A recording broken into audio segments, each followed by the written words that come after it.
The air was thick with tension as the sun dipped below the horizon, casting long shadows over the quiet suburban street. It was one of those evenings where everything felt just a little off, like the calm before a storm. A young black girl, no older than 16, sat on the curb, her backpack slumped beside her. Her name was Amara, and she had just finished her shift at the local diner. She was tired, her feet aching, but her mind was already racing toward the weekend. She had plans, big plans. Her father, a man she idolized, had promised to take her to her first concert. It was supposed to be a special night, a memory she'd carry forever. But life, as it often does, had other ideas.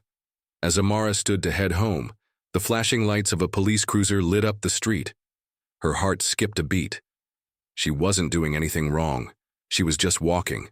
But in her neighborhood, that didn't always matter. The officer stepped out of the car, his face unreadable behind mirrored sunglasses. He approached her with a swagger that made her stomach churn.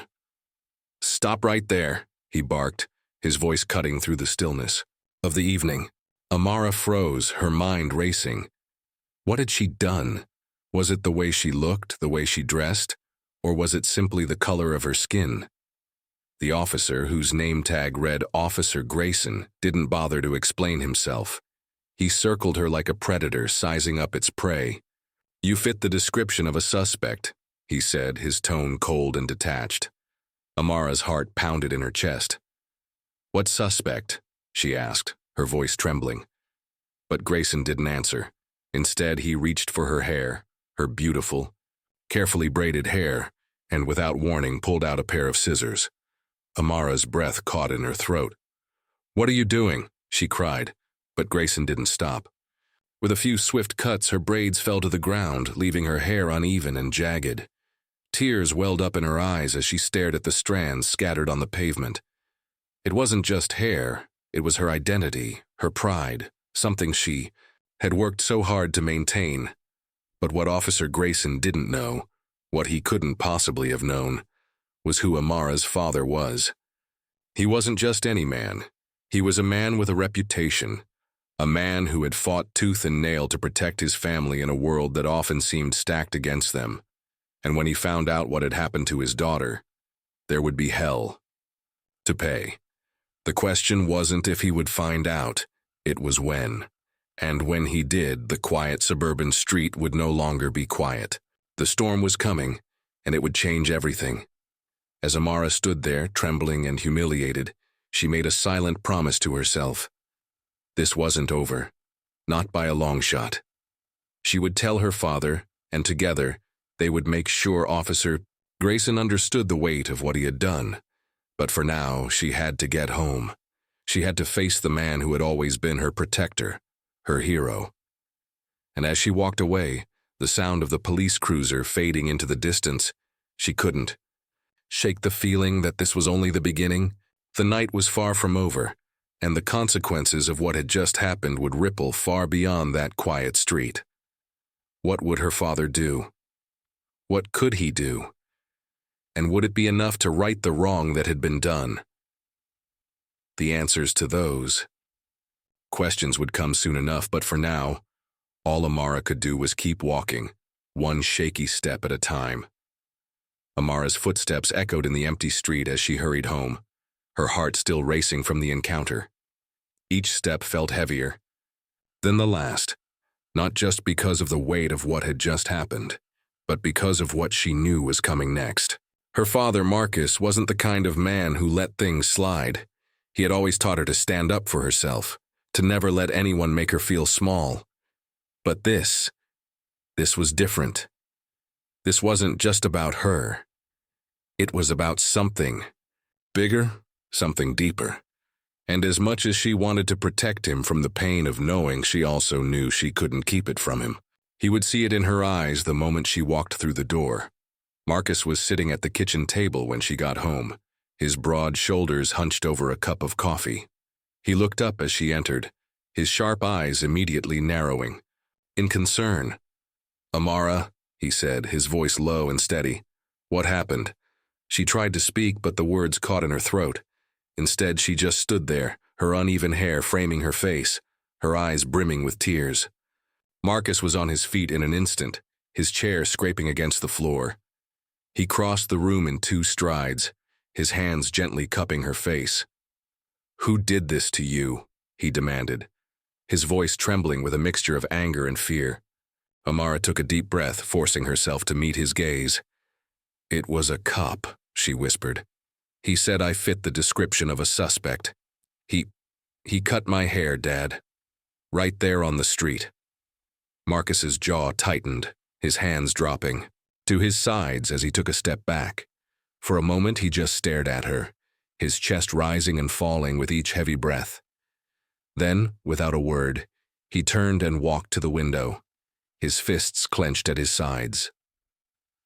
Amara could see the tension in his shoulders, the way his entire body seemed to vibrate with suppressed rage. She wanted to say something, to tell him it was okay, but she knew it wasn't. And she knew he wouldn't believe her even if she did.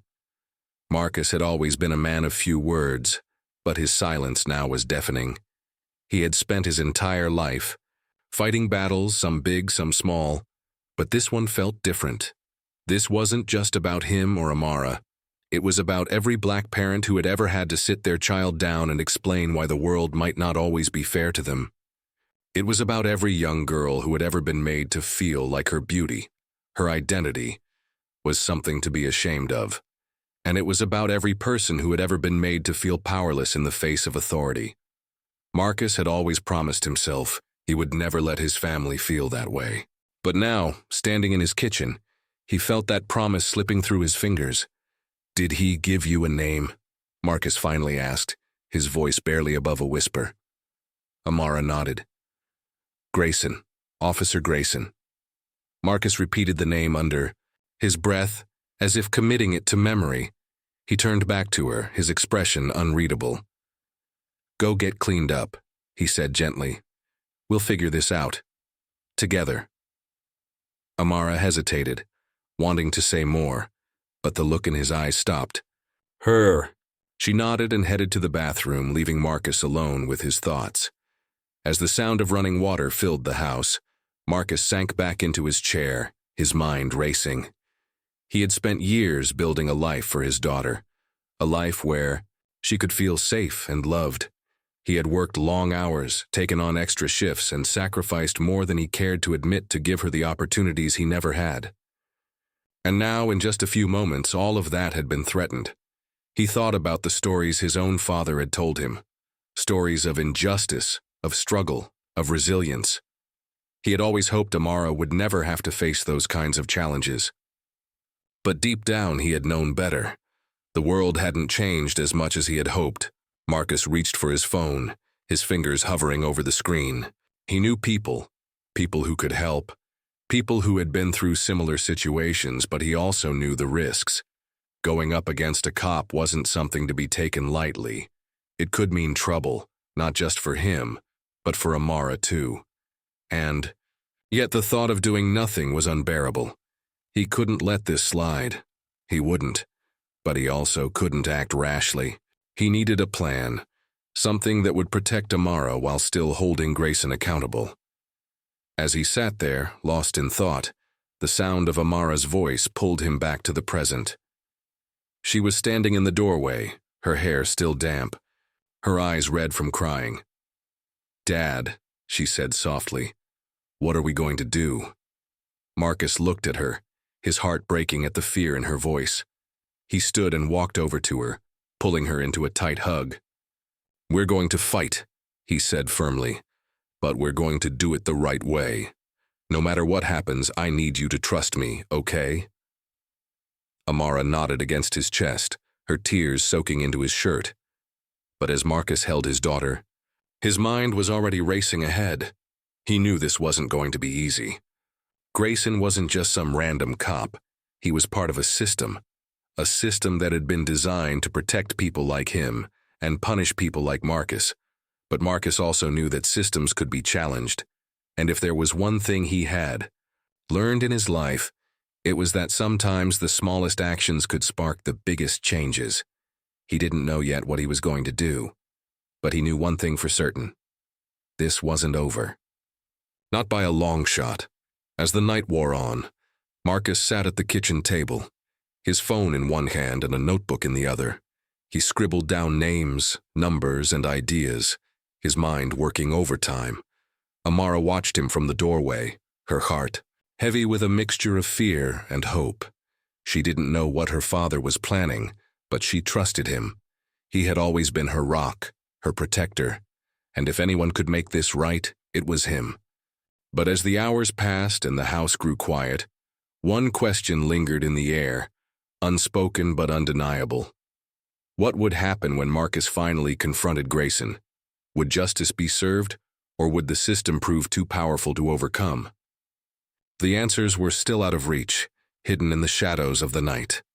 And as Amara finally drifted off to sleep, she couldn't shake the feeling that the storm her father had warned her about was closer than ever. The calm was over. The fight was just beginning. The next morning, the sun rose over the neighborhood, casting a golden glow on the quiet streets. But inside Marcus's house, the atmosphere was anything but calm. Marcus had barely slept, his mind racing with plans and possibilities. He had spent the night reaching out to old friends, community leaders, and even a lawyer he trusted. Each conversation had left him more determined, but also more aware of the challenges ahead. This wasn't just about one cop or one incident. It was about a system that had failed people like him and his daughter for generations.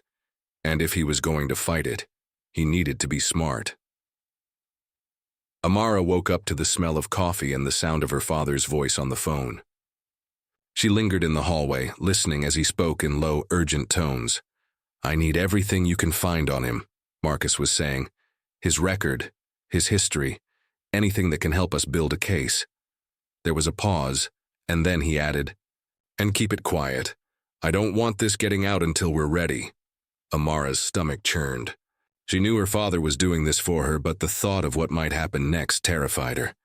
What if Grayson found out? What if he came after them? She shook her head, trying to push the thoughts away. She had to trust her father. She had to believe he knew what he was doing. When Marcus finally hung up, he turned to see Amara standing in the doorway. "Morning," he said, forcing a smile. "How'd you sleep?" Amara shrugged, not wanting to admit how restless she had. "Been okay, I guess," she said. "What's the plan?" Marcus hesitated, then gestured for her to sit down. "We're going to file a complaint," he said, "but we need evidence. We need to show that this wasn't just a random act, that was part of a pattern. That's why I've been making calls. We're going to gather as much information as we can, and then we're going to take it to the right people." Amara nodded, but her mind was still racing. "What if they don't listen?" she asked. "What if they just protect him?" Marcus's jaw tightened, but he kept his voice calm. "Then we'll take it higher," he said. "We'll go to the media, to the community, to anyone who will listen. But we have to start somewhere." Amara could see the determination in his eyes, but she could also see the worry. He was trying to protect her, to shield her from the worst of it. But she knew this wasn't going to be easy. And she knew it wasn't going to end quickly. As the day went on, Marcus continued to work the phones, while Amara tried to focus on schoolwork. But her mind kept drifting back to the night before, to the sound of the scissors cutting through her hair, to the look on Grayson's face as he did it. She felt a surge of anger, but also a deep sense of helplessness. She wanted to do something to fight back, but she didn't know how. All she could do was wait and hope that her father's plan would work. Meanwhile, across town, Officer Grayson was starting his shift, unaware of the storm that was brewing.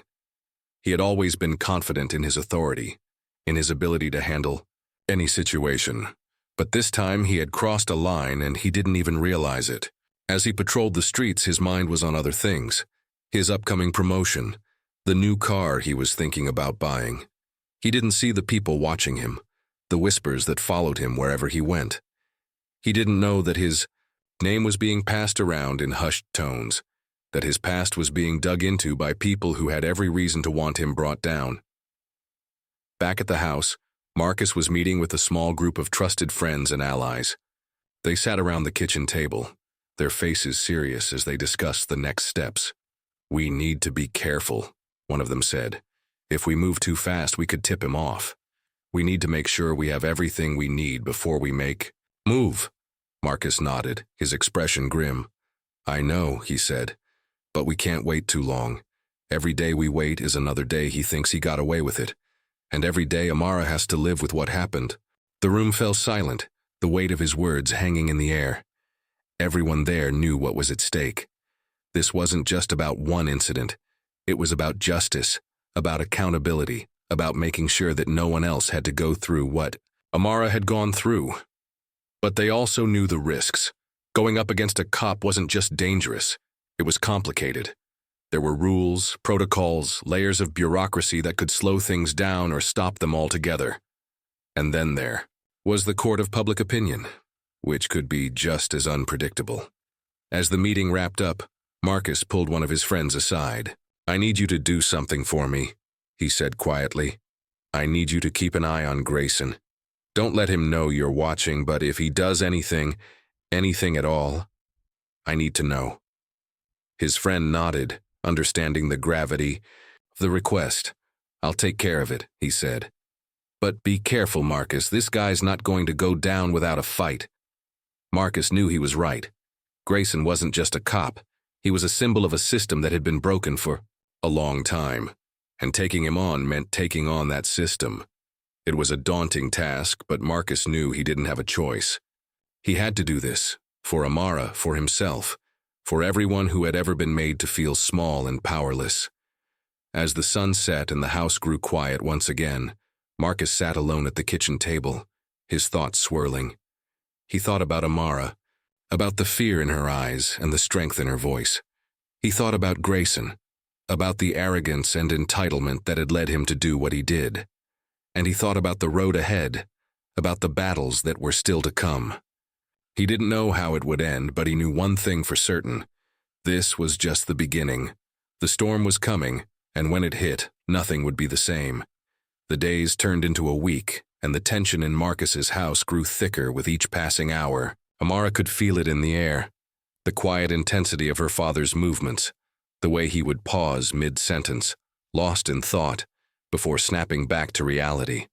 He was working tirelessly, piecing together every bit of information he could find about Officer Grayson. But it wasn't just about Grayson anymore. It was about the system that had allowed someone like him to operate unchecked for so long. And Marcus was determined to expose it all. Amara tried to go about her days as normally as possible, but it was hard. She couldn't shake the feeling of being watched, of being judged. At school, she caught whispers and sideways glances, but no one said anything directly. It was like they all knew something had happened, but no one wanted to be the first to bring it up. She appreciated the space, but it also made her feel more isolated. The only person she could really talk to was her best friend, Tasha, who had been by her side since they were kids. Tasha listened without judgment, offering quiet support and the occasional sarcastic comment to lighten the mood. But even she could tell that Amara was carrying a weight that wouldn't easily be lifted. Meanwhile, Marcus's network of allies was growing. Word had started to spread through the community, quietly at first, but gaining momentum with each passing day. People who had been silent for years began to come forward, sharing their own stories of encounters with Grayson. Some were small incidents, disrespectful comments, unnecessary stops, but others were more serious. Marcus listened to each one, his anger simmering just beneath the surface. He knew that every story added to the bigger picture, but it also made the stakes feel even higher. This wasn't just about Amara anymore. It was about everyone who had ever been wronged by Grayson and the system that protected him. One evening, as Marcus was going through a stack of documents, his phone buzzed with a message from one of his contacts. "We've got something. Dredd, meet me tonight."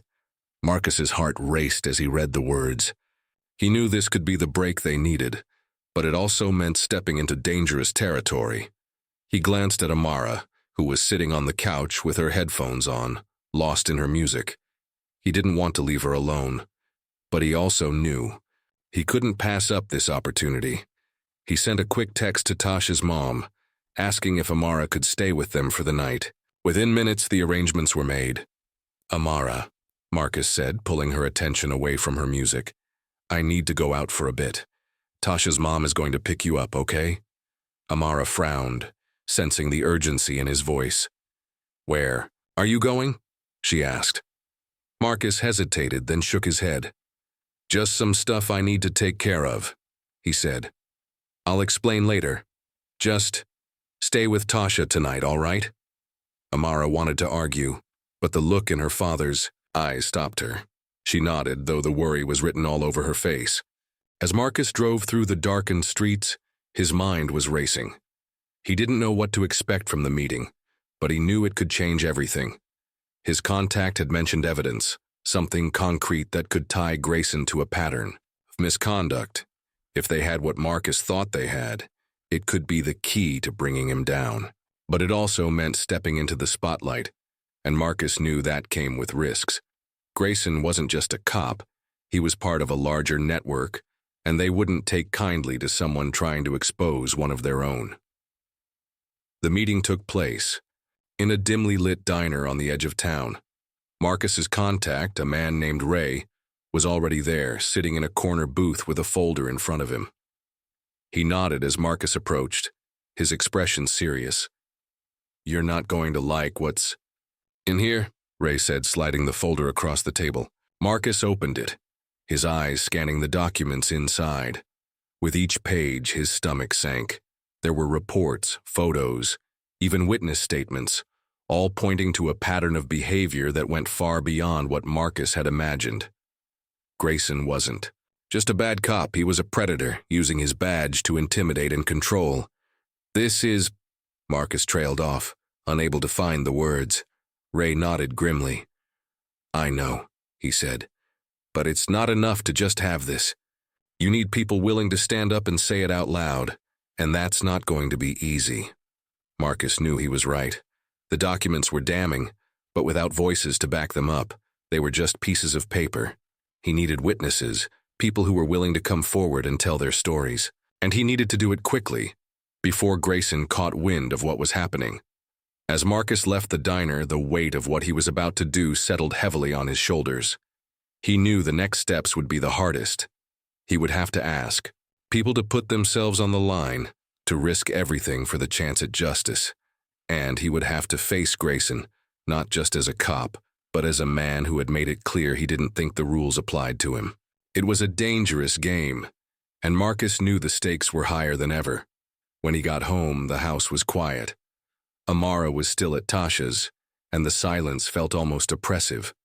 Marcus sat at the kitchen table, the folder in front of him, and tried to steady his nerves.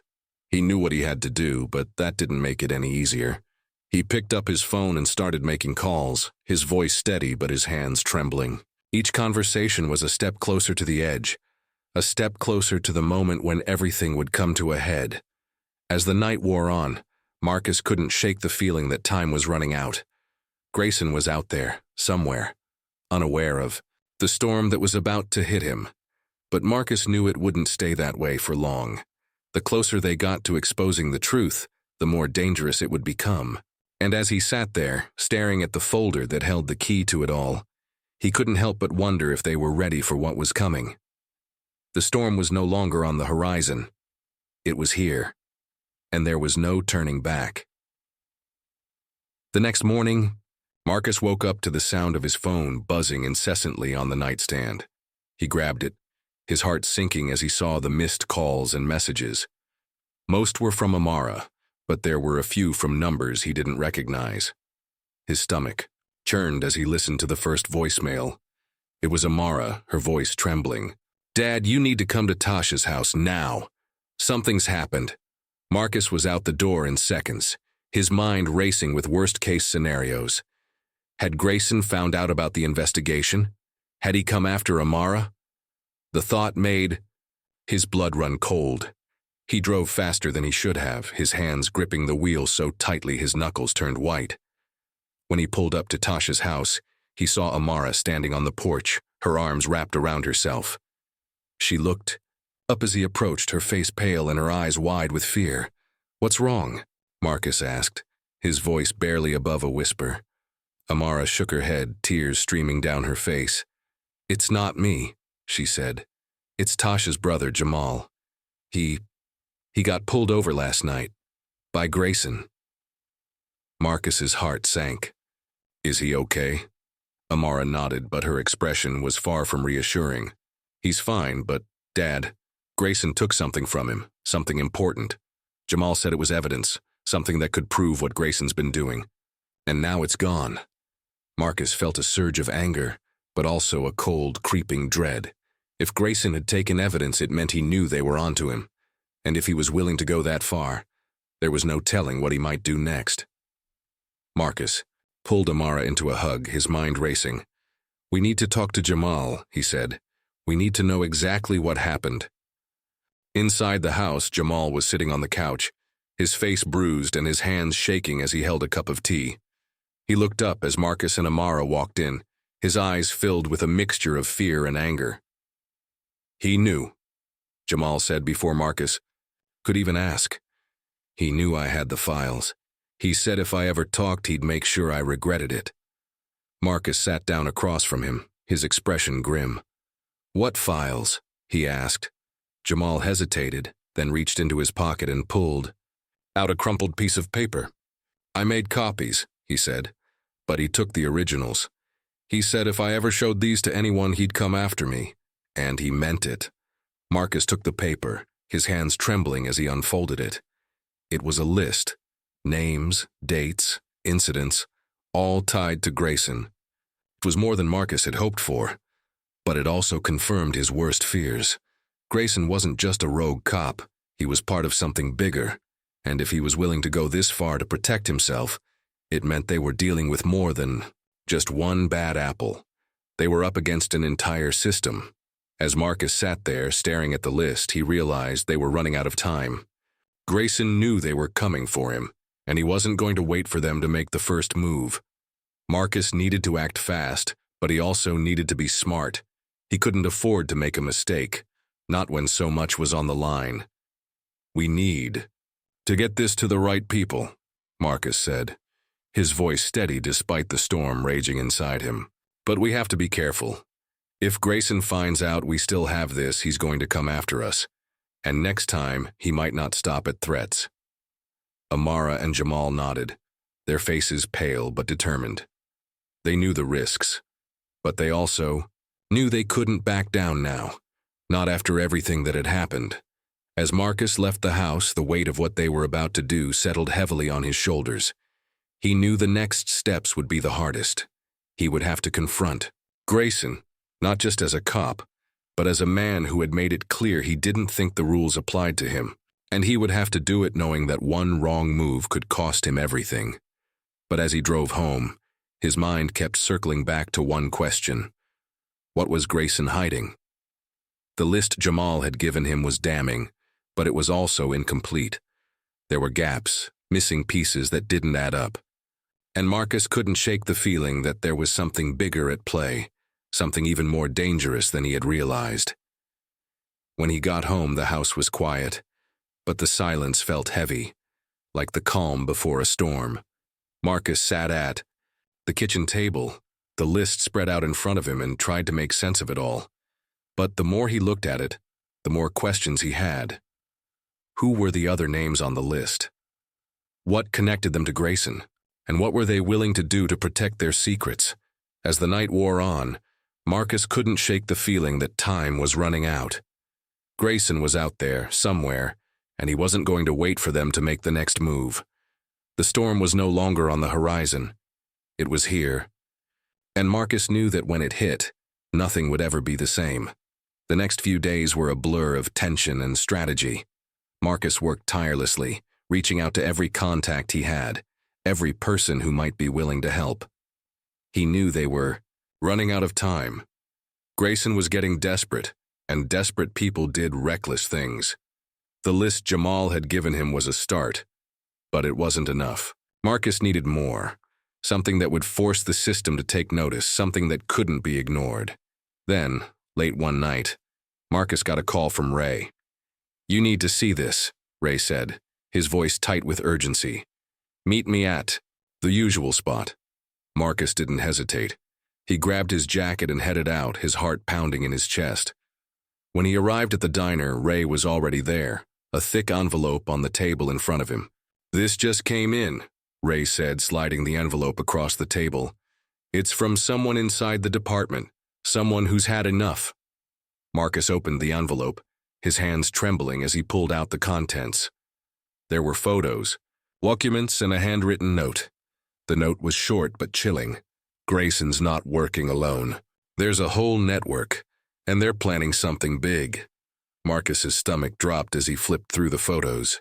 They showed Grayson meeting with other officers, exchanging envelopes, and even shaking hands with a local politician. It was a web of corruption, and Grayson was right at the center of it. But the most shocking part was the final document, a detailed plan for a cover-up. Grayson and his allies were preparing to discredit anyone who came forward, to paint them as liars and criminals. They had even drafted false reports and fabricated evidence to back up their claims. Marcus felt a surge of anger, but also a cold, calculating determination. He had what he needed now. It was time to end this. The next morning, Marcus called a press conference. He didn't give much detail, just enough to get the media's attention. He knew it was a risk, but he also knew it was the only way to ensure the truth couldn't be buried. As he stood in front of the cameras with Amara by his side, he felt a strange sense of calm. This was it, the moment they had been fighting for. "My name is Marcus Carter," he began, his voice steady. "And I'm here today to expose a pattern of corruption and abuse that has been allowed to go unchecked for far too long." He laid out everything, the list, the photos, the documents. He named names, including Grayson's, and called for an immediate investigation. The room erupted in chaos, reporters shouting questions, cameras flashing. But Marcus didn't flinch. He stood tall, his daughter beside him, and told the truth. Within hours, the story was everywhere. Social media exploded with outrage, and protests began to form outside the police station. Grayson and his allies tried to push back, releasing statements denying the allegations, but it was too late. The evidence was too damning, and the public's anger was too strong. By the end of the day, Grayson had been suspended, and an official investigation had been launched. Marcus felt a wave of relief, but it was short-lived. That night, as he sat at the kitchen table with Amara, his phone buzzed with a message from an unknown number. He opened it, his heart sinking as he read the words, "You think you've won, but this isn't over." He showed it to Amara, her face pale as she read it. "What do we do now?" she asked, her voice trembling. Marcus didn't have an answer. He knew this wasn't the end. Grayson might be suspended, but his network was still out there, and they weren't going to go down without a fight. But as he looked at Amara, he felt a renewed sense of determination. They had come this far, and they weren't going to back down now. The next morning, Marcus woke up to the sound of knocking at the door. He opened it to find a group of people standing on his porch, community leaders, activists, and even a few officers who had been quietly working to expose the corruption from within. "We're with you," one of them said. "This isn't just your fight anymore, it's ours too." Marcus felt a surge of hope. They weren't alone. And as long as they stood together, they had a chance. But as he closed the door and turned back to Amara, he couldn't shake the feeling that the hardest part was still to come. The storm had hit, but the aftermath was just beginning. And then, as if on cue, his phone buzzed again. This time it was a call from Ray. "You need to see this," Ray said, his voice urgent. "It's about Grayson. He's gone." Marcus's heart skipped a beat. "What do you mean, gone?" "He's disappeared," Ray said. "No one knows where he is, but there's more. We just got word that someone's been leaking information to him. Someone on the inside." Marcus felt a chill run down his spine. They had exposed the corruption, but the fight wasn't over. Grayson was out there somewhere, and he wasn't going to stop until he got what he wanted. And now, with a mole in their midst, the stakes were higher than ever. As Marcus hung up the phone, he looked at Amara, her eyes wide with fear. "What happens now?" she asked. Marcus took a deep breath, his mind racing. "Now," he said, "we keep fighting. Because this isn't just about us anymore. It's about everyone who's ever been hurt by people like Grayson. And we're not going to let them win." But even as he said the words, he couldn't shake the feeling that the real battle was just beginning.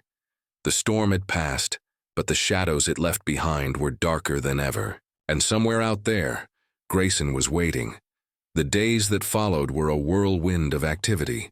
The investigation into Grayson and his network gained momentum, fueled by the evidence Marcus and his allies had brought to light. The media coverage was relentless, and public pressure mounted as more people came forward with their own stories. It felt like the entire city was holding its breath, waiting to see what would happen next.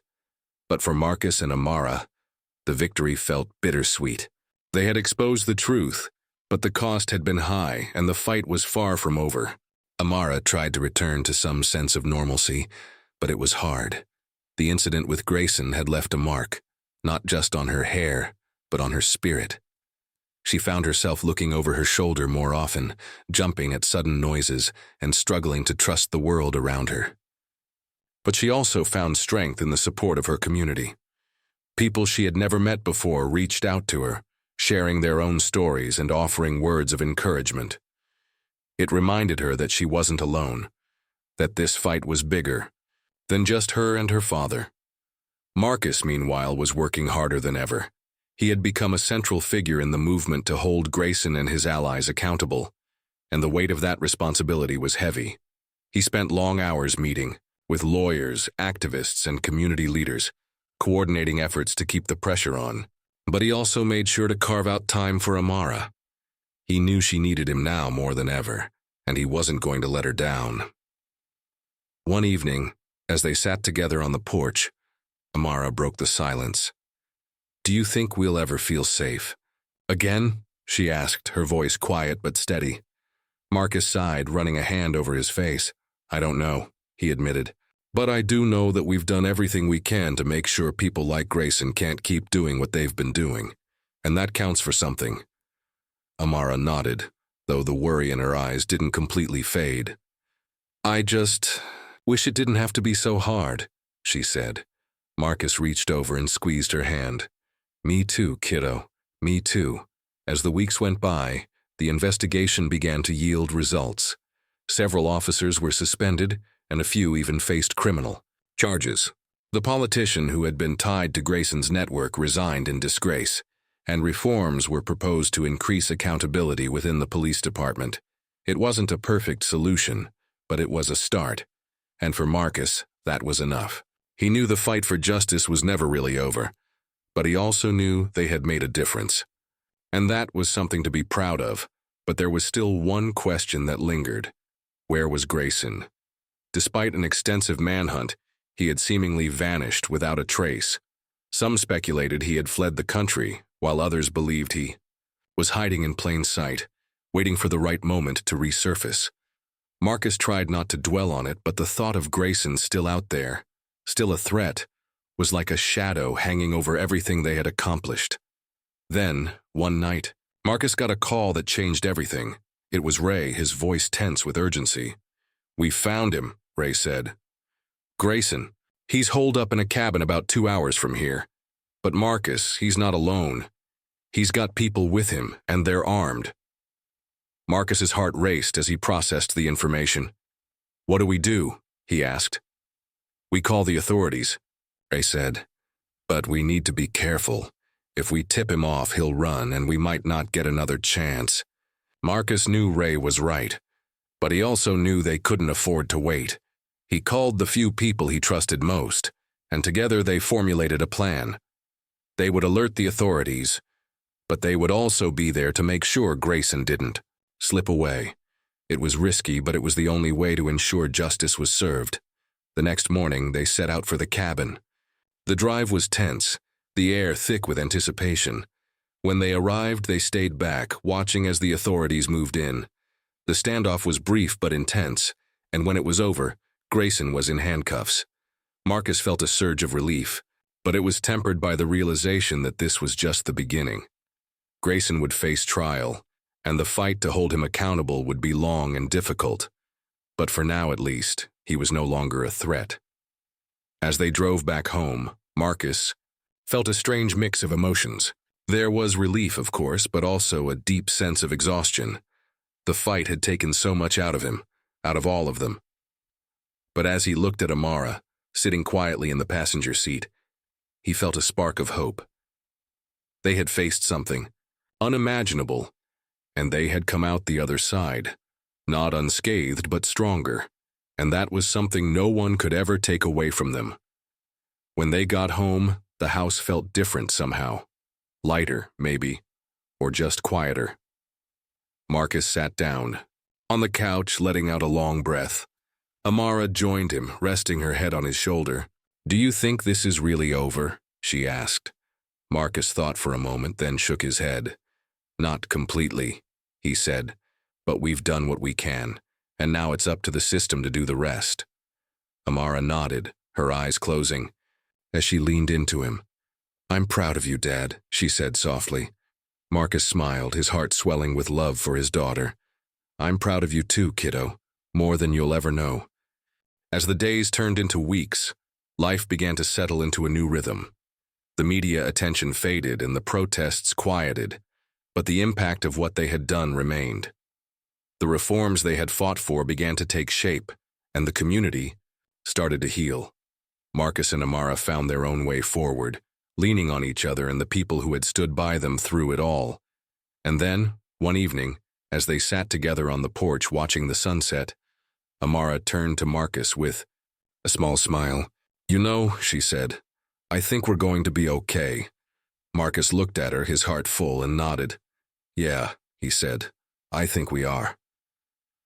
The road ahead wouldn't be easy, but they had faced the worst and come out stronger. And as they sat there, side by side, watching the sky turn from orange to pink to deep velvety blue, they knew they could face whatever came next. Together.